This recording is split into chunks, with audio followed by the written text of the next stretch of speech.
So hello everyone. My name is Alicia Karspeck. I'm at NCAR, and I want to thank the organizers for the invitation to come and talk about the work that we've been doing at NCAR to try to develop data assimilation capabilities for our community Earth system model. That's the CESM model. So this work is really mostly just an update, and maybe some at the end we're going to talk about some of the new exciting results we have around strongly coupled assimilation. And everything in here, it's important to realize that NCAR is done by really kind of a large community effort. So I sit in CGD, which is the Climate and Global Dynamics group there, where we do the development of the CESM model. And we have within that group a team of software engineers who do development of that model. And the data assimilation algorithm we use is called DART. I think probably many of you are familiar with that. That's developed by Jeff Anderson. He sits in a different group called in CISL. And his group is about developing generic algorithms for data assimilation. So we work in conjunction with them. So we're really bringing, in this effort, we're really trying to bring together these teams of models that are developed in one group with data assimilation algorithms that are developed in a different group to try to create these capabilities. And this is just to give you a sense of what I just said. This is just an example of what we call an org chart within NCAR. And we have 7 different labs within NCAR here at the bottom here. And a lot of people, when they think about NCAR and data assimilation, they think about the work that's done within the M-cubed group. That's where Chris Schneider is. And in the Research Applications Laboratory, those are more NWP-related work efforts. And of course, we sit here in this different division called the Climate and Global Dynamics Division, where we do this other development. So we're really a relatively small effort, I would say, within the whole NCAR DA effort. So an example is that there's only 2 of us within the whole division who work on NCAR, on CESM data assimilation. Okay, so why do we do this within the Climate and Global Dynamics Lab? And the idea here is to really build and support data assimilation tools and capabilities for the CESM research community. So this community of researchers who use this model, and a lot of those people are university users as well. And we're really doing data assimilation here for climate science application. And what has been gaining a lot of interest within our group, and I think within the university community as well, is trying to build out capabilities to use the CESM for near-term climate prediction. So some of the efforts that have been going on is to try to build out capabilities for Arctic sea ice prediction, subseasonal prediction, seasonal and out-to-decadal prediction. And all of these problems have in common is that they use multiple components of the Earth system model. And so we have to start thinking about building out these capabilities from scratch in a way that supports all the different component models in the CESM. Importantly, we do not have any mandated operational assimilation or prediction responsibilities. The upside of this is that gives us a lot of flexibility in terms of the work that we do. The downside is that we have to do most of our work on a shoestring. We don't have a lot of funds that are directly put into data assimilation to support this mission. And so as a result of that, we've really taken the tack of embracing modularity in both our modeling systems and our DA systems. So the Ensemble data assimilation system that we are going to be developing our CESM system out of is called DART. That's Data Assimilation Research Testbed. I think most people are familiar with it, so I'm not going to spend a lot of time talking about that algorithmically. One of the really nice attributes of that is it can be used with almost any class of models, including all of our geophysical models. It's relatively easy to bring in new observational data sources. One of the really nice things is it can be used to test different algorithms. So an example that Jonathan brought up, the local particle filter yesterday, that's been implemented within this framework, so it would be relatively easy for us to use that with any of our models. And again, it leverages methodological advances. And then our community or system model also has this same idea of modularity, where you can configure this model in many different ways. So we are typically running it as a coupled model for this work, but you can run it as an ocean-only model. You can run it as an atmosphere-only model. You can bring in different versions of the same components, different resolutions, et cetera. So we're really trying to build a system that can work with these 2 different modular systems.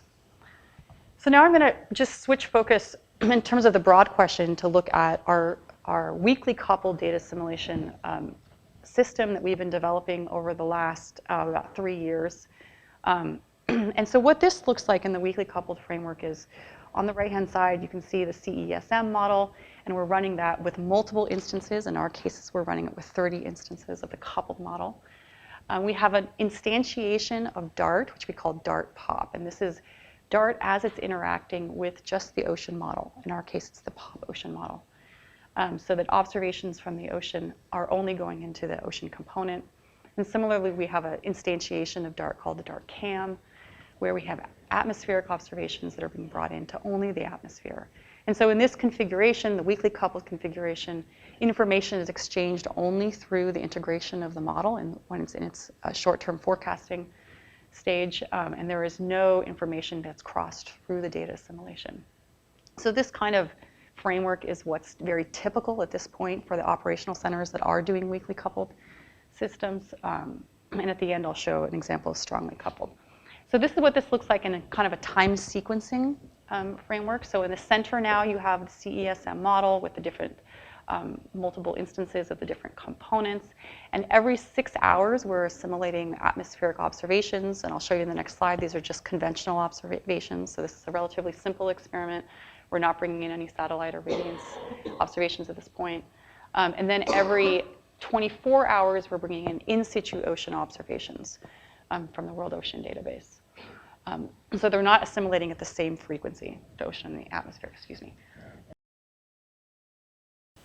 So here's just some summary information on this particular experiment. We're calling it our prototype weakly coupled assimilation experiment. So the model we're using is CESM-1. So this is our global coupled ocean atmosphere model, has a sea ice model, has a land. It's nominal 1 degree horizontal. So you can think of this as the equivalent of our kind of a workhorse climate model. So this is an IPCC class model. This was the model that NCAR used to support all of its CMIP and the IPCC runs that it did. We have 6-hour ocean atmosphere coupling. So those of you in NWP world will see that's extremely short. It is long, excuse me. In new versions, we're going to be moving to a 1-hour coupling. But right now, we're at 6-hour coupling. Our Ensemble adjustment Kalman filter that's being implemented through DART is a 30-member. That's a pretty typical number in the ocean. It's pretty small for the atmosphere, I would say. Atmospheric ensembles should be more in the range of 100 ensemble members.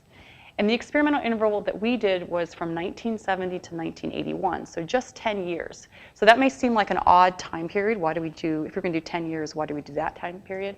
And the idea at the time was that we were going to actually try to run from 1970 to the present. These experiments turned out to be vastly more computationally expensive than we had anticipated and took much longer than we anticipated. So to do this 10-year integration took us approximately 1 calendar year and ran us about 20 million core hours. So this was very, very expensive. We learned a lot in this experiment, but we only have 10 years at this point to talk about this. Again, ocean obs, we already talked about these. In situ temperature salinity only. There's no SST products. At this point, there's no altimetry. And 6-hour window temperature and winds from the atmosphere, mostly radiosondes and aircraft during this period. And so this is just a picture of the representative network in the mid-1970s. On the left-hand side is July 1971 and then January 75. So you can see, obviously, it's a changing observational network. You guys understand that. Atmospheric observations are in red, and blue are the ocean observations. So you can see that over the ocean, they're very complementary data sources over the ocean. They're also dominated in the northern hemisphere, so we can already have the expectation we're not going to have very good data constraint in the southern hemisphere. So I'm going to speed through a few of our results just to show the performance of this system during this 10-year experiment. So this is the monthly SST anomaly correlated with the HADDIST monthly sea surface temperature anomaly. So again, HADDIST played no role in this assimilation. It did not force the atmosphere. It was not part of the ocean. So this is an independent data source. And you see, as we expect in the northern hemisphere, we have these relatively high correlations, at least in the internal sides of the basins. The ENSO variability is very well simulated. Here in this plot, you have the black line is the CESM-DART in the Nino 3 index and the HADDIST in the blue. This is monthly sea level pressure anomaly as compared to SARA 20C. So this is data that I got from Patrick. This is from the SARA 20C coupled reanalysis. It's coming out of ECMWF. And you can see in both in the northern hemisphere, you have very, very high anomaly correlation, except where there's strong orographic features. And then also in the tropics, you have relatively not as high in the tropics. And this is sort of a common feature of many reanalysis products in terms of not agreeing on the sea level pressure in the tropics. We were particularly interested in the NAO index for the decadal prediction problem. And you see that there's actually excellent agreement with both the HAD SLP and SARA in terms of the sea level pressure, both in the Azores and in Iceland. Same thing with the North Pacific Index. So for all the climate modes that we looked at, this was relatively well constrained. We can compare in the ocean to the EN4. This is a subsurface optimal interpolation product, so there's no model in here with statistical OI.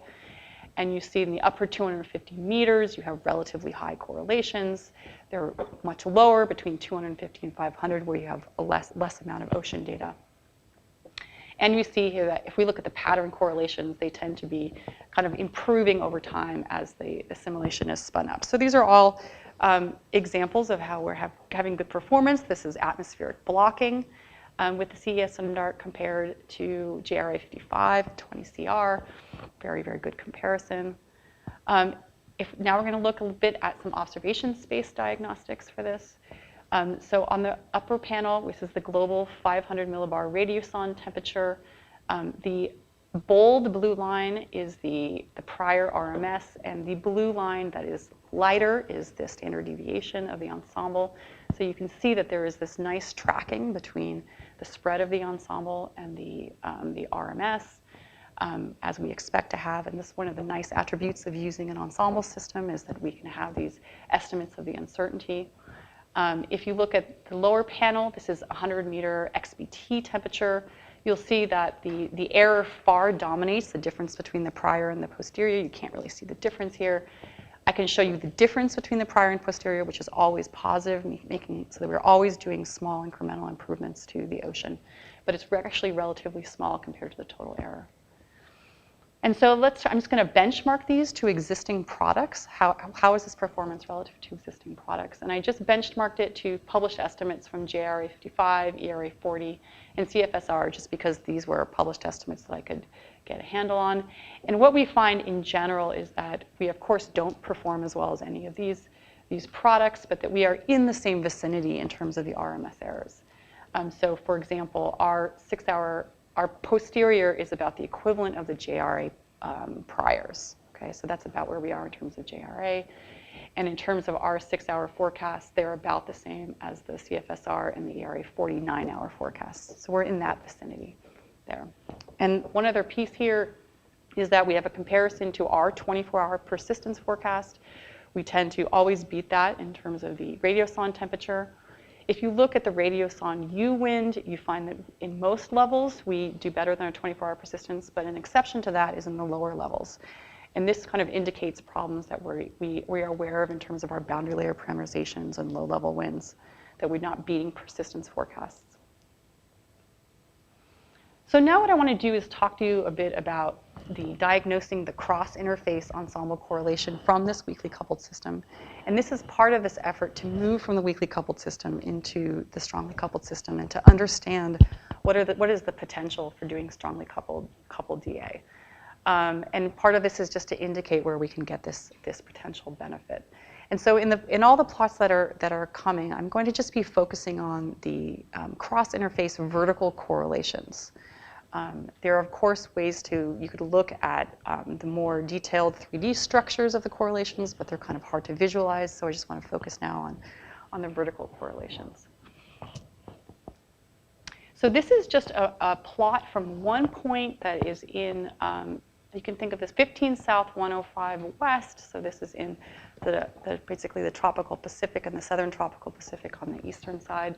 This is a place where you have relatively strong correlations between the ocean and the atmosphere. And so I'm just showing here 2 years of correlations diagnosed from the weakly coupled system.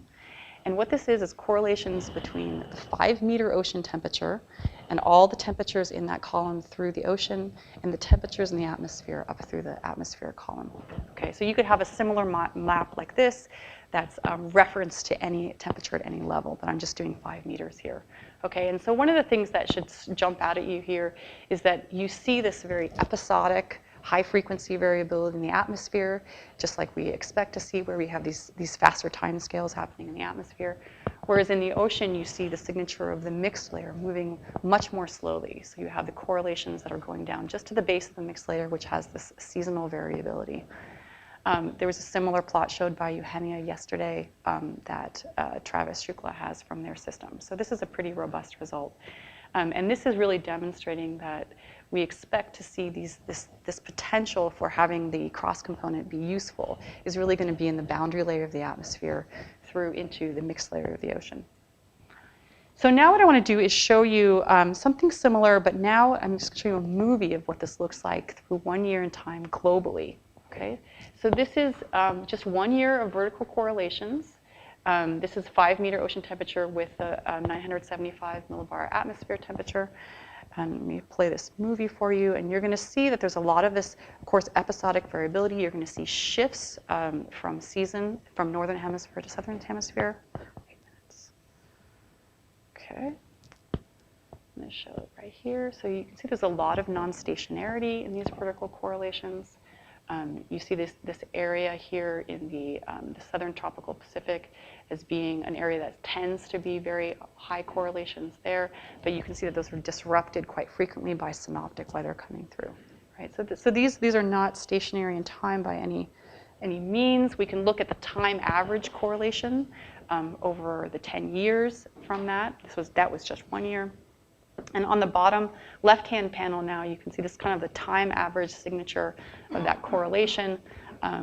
That's between 100 millibar temperature and 5-meter ocean temperature. As you move to the right, you're actually going down in depth for the ocean, and as you move up, it's going up in elevation in the atmosphere. And so again, you see that there's this kind of restriction, even globally, between the influence that's mostly in the mixed layer and up through just the boundary layer. There's a strong seasonal cycle to this, and I just want to draw your attention to the, I says DFJ, but TJF over on the left-hand side and JJA. And what you see here is that there tends to be higher correlations in the summertime hemisphere. And the way that we understand this is that it's basically that during the southern hemisphere, you tend to have more thermal equilibrium going on between the boundary layer and the mixed layer. Okay, you can see similar signatures, but much weaker in terms of the ocean temperature and the winds in the atmosphere. So the sign of this on the left-hand side is the zonal wind, on the right-hand side is the meridional wind. And the sign of this is really indicating a signature that looks a lot like latent heat flux, where you have, whenever you have an increased wind in terms of the mean wind speed, you're going to associate it with cooling of the upper ocean. Okay, so in the last few minutes, I'm just going to show you a quick result from our strongly coupled data assimilation. So in terms of implementing this was a relatively straightforward extension, and where we take the state vectors from the ocean and the atmosphere, we append them together, make them one joint state vector, and then we can use the ensemble adjustment Kalman filter in kind of a traditional way. There are some complexities with that I won't get into here. I'm happy to discuss them with you offline in terms of how we do localization and in terms of how we do inflation. That turns out to be non-trivial to figure out how to do that across components. And so here on the bottom, you can see the difference. We have the weakly coupled on the right, and then the strongly coupled is where you have, again, just now we have one instantiation of DART that is bringing information from observations, both ocean and atmosphere, and distributing that to both components. So we managed to run 6 months of the strongly coupled experiment. Before I show you the results, I'll just show you what this time sequencing looks like. It's a little bit different. Here we have just the diagram I showed you before in terms of the weakly coupled system, and this is what happens now in the strongly coupled system. So we did our best to keep these experiments somewhat controlled in that we continue to assimilate ocean observations only every 24 hours and atmosphere observations every 6 hours, but now those atmospheric observations are impacting the ocean, ocean impacting the atmosphere. Okay, so this is our just some early results we have from this experiment. Remember, this is not a perfect model experiment. This is the real deal with the biased model and the real observations. So the strongly coupled on the upper panel is the global 925 millibar radiosonde temperature results. This is root mean square error. With the strongly coupled is in the red, and the weakly coupled is in the blue. And then we have tropical here at the bottom. Remember, the tropics was an area where we anticipated you might see this bigger impact from the cross-component assimilation. And in general, we see that there is an improvement, although it is not a huge improvement in terms of the atmospheric temperature for the 6-hour forecasts when we do the cross-component assimilation. So that's very interesting and promising. However, if you look at the XBT temperatures in the ocean, you see exactly the opposite result, where you see degradation due to the when we start to do the strongly coupled assimilation. So these are really new results. We're still digesting that. I saw that they were actually not dissimilar from results that Eugenia again showed that Travis Shukla found, although it looks like his was below the mixed layer. I don't interpret this as being an issue with the localization per se. My immediate reaction to this is more related to model biases. So when I think about interpreting this result, I think of it as sort of an interesting data point, pretty inconclusive with a 6-month experiment.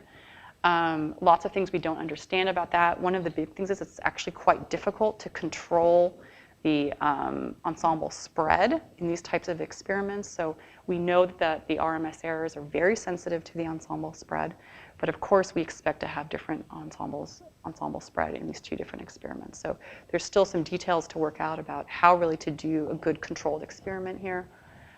We certainly don't understand the effect of ensemble size on this result, so it could be with more ensembles you would see a different result. We don't know that at this point. Another option is it could be a robust result. And my understanding of that, when I think about that, is that this is really an indication of that the model covariance across components could have a bias relative to reality. So this is basically ends up being an indication of model bias, where the atmospheric constraints, which are much larger than the ocean constraints in this system, may be effectively adjusting the upper ocean to a state that it prefers, and that leads to a better forecast for the atmosphere, but that is necessarily degrades the ocean. So that's another possibility. These are things we're looking into right now. So I'm going to end here with just a few summary statements. Our weakly coupled results are very promising. We're getting good results from that, especially considering we had no tuning that went into this, and that we're using a relatively restricted set of observations for this. Our big efforts now, I think now and in the next few years, are really going to be on reducing the cost of our system. So the cost of our system is prohibitive in terms of making a lot of research cycles and in terms of really building out a community who can use this, especially a university community that doesn't have our computational resources. So that's really a big piece of what I'm doing now. It's really systems building. I'm happy to talk to anyone who's interested in that type of thing. It's not in this talk. Our preliminary results with a strongly coupled DA, again, to me, they reveal that this is not a slam dunk. There's a lot of complexities in this problem. We need to think strongly about how we do localization strategies across the interface. We have a strategy that I employed here that I'm happy to discuss offline with you. Could be that we can do an improvement on that strategy. One thing that we don't know how to do at this point is how to do a reasonable inflation that works for multiple components. We use adaptive inflation here. It tends to be that the ocean is much more sensitive to inflation than the atmosphere. And so it's not immediately clear how you create kind of a cohesive joint system. And so I think in theory, it's very easy to say we're going to use an ensemble filter to do to just extend the state vector and do a coupled data assimilation, strongly coupled data assimilation system. In practice, a lot of these problems really emerge as soon as you try to do that experiment. So I'm going to stop there.